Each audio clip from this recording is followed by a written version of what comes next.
Hey there, my name is AJ. This is 10 ways you can speed up your game in role-playing games. Number 1.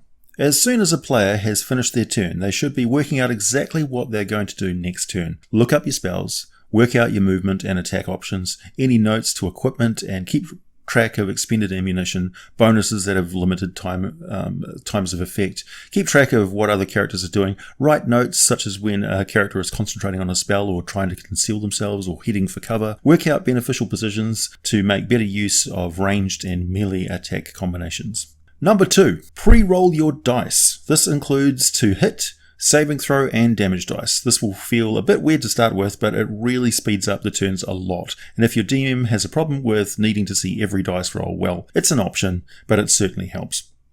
Number 3. Take this one step further and pre-roll your dice for the first round of combat. Work out some standard actions your character can do and be ready to leap into action. This is important as the order of initiative can be uncertain in the first round of combat, and the first few people to act will not have the time to sort out what their character is doing before it gets to their turn.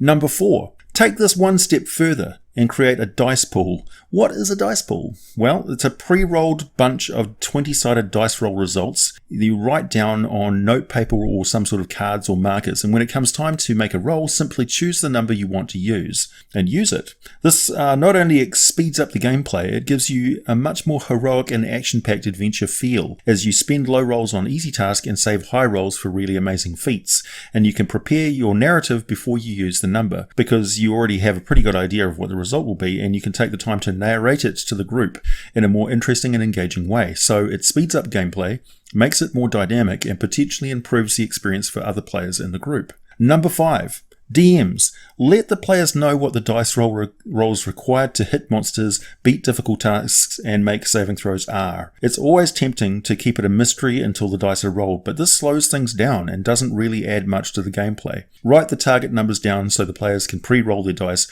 work out what tactics they need to adopt, and so on.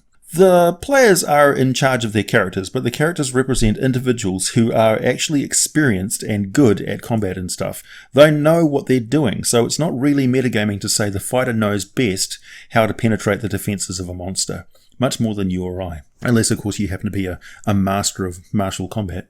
Who am I to judge? Number 6. Adopt a time limit.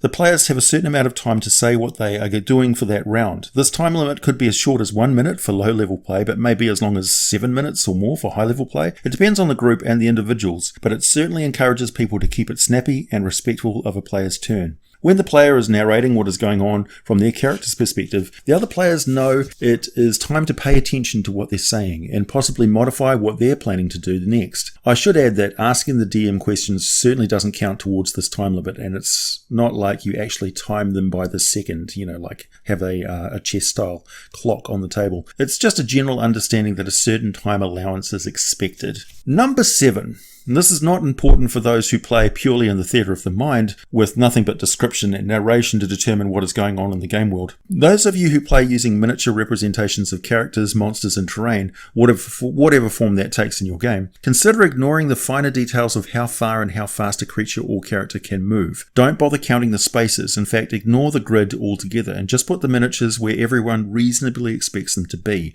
moment by moment. Grids are great for very tactical skirmish games. They're far less important for story-driven games where unconventional movement such as swinging from ropes, teleporting adjacent to nearby foes is more commonplace. It speeds up combat where you can just relax and let the characters move around a bit more loosely and dynamically. It actually encourages gameplay where people climb up on tables and things like that. Number 8. When the character makes the final blow, you know very well that whatever damage roll they make is very likely to kill that opponent. Instead of working out the details or the nitty-gritty, simply ask the player how they're going to kill it. Give them that moment to narrate their victory. Meanwhile, take stock of the situation, organize if you need to modify anything, and gauge the reaction from the environment or other creatures in the game. This both speeds up gameplay, hands the player a really great part of the narrative that they have earned, and makes the game a lot more fun.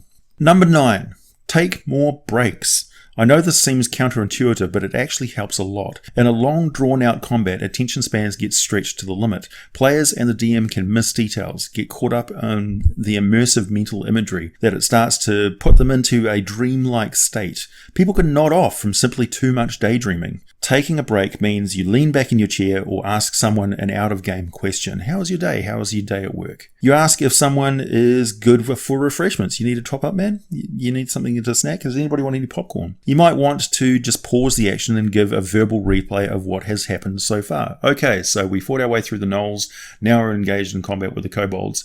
They saw the bodies of the gnolls steaming and now we're in pitched combat. Is everybody ready?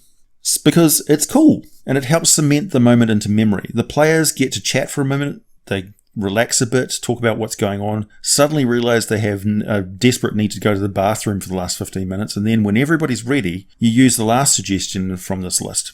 Number 10. Ask the player character what they're doing. Simply saying, what are you doing? Or saying the character's name and then stating, it's your turn, is all it takes to get the players back into the action and kickstart the narrative. When asked directly, the players will know it's that the game's on. It's in or out of combat. That it's their turn. So everybody's expecting their next bit of the story. It's also the most important question to ask during the game in order to give a player a moment to talk about what their character's doing. Everyone needs to be engaged and feel at least a little bit useful during the game. And it's up to the DM. It's their job to turn the spotlight on the different characters during the game because everyone wants to feel valued and included. Making sure that that they are means that they will care what's going on, and when it comes to their turn, they won't be napping. They'll actually be paying attention. They'll be engaged. Only partly paying attention because they have not been asked what their character is doing on a regular basis that's the DM's fault more than theirs. Granted, there's some players who just have a hard time paying a lot of attention for long periods of time, but again, they may need more frequent breaks. It's a matter of you knowing what your friends need. Okay, that's it for the top 10 tips for speeding up your game. Let me know in the comments section down below what you do in your games, be it at the table or online to speed up your games, or how you have modified your gameplay at high levels to increase the pace of events, such as modifying mob rule combat rules, using minions in your game from 4th edition, other little modifications like that. I'm always interested to hear how you've changed your gameplay. Also, please leave a like if you enjoyed or were inspired by this list. Has it sparked any new ideas for you? Let me know. Links below to my Patreon for anyone who donates a minimum $1 a month. You gain full access to all of my scripts for these videos, including this one. You may want to buy me a coffee instead. Link in the banner on my home screen. You may want to join the rest of the community in our own Discord channel. I'll put a link to that down below as well. Thanks for listening and watching, everyone. Hope you have a great day and some speedy games.